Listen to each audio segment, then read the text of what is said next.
Hello বন্ধুরা, আমার সালাম নিন। আসসালামু আলাইকুম। আশা রাখছি আপনারা সবাই ভালো আছেন ইনশাল্লাহ। আমার কামনাও তাই। আজ যে বিষয়ে কথা বলবো তা হচ্ছে, পৃথিবীতে অনেকেই আভিজাত্যের অহংকার করে, যা সত্যি বড় ধরনের অন্যায়। অহংকার মাত্রেই খারাপ, তবে আভিজাত্যের যে অহংকার, সেই অহংকার অতি খারাপ এবং অন্যায়।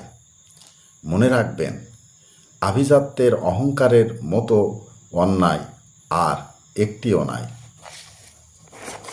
আজ এখানেই রাখছি। আপনারা সবাই ভালো থাকুন, সুস্থ থাকুন এবং নিরাপদে থাকুন। শুভকামনা সবার জন্য সব সময়। আবার দেখা হবে অন্য কোনো ভিডিওতে। ধন্যবাদ ফেসবুক মেটা, ধন্যবাদ সকল বন্ধু সহ সবাইকে। আল্লাহ হাফেজ।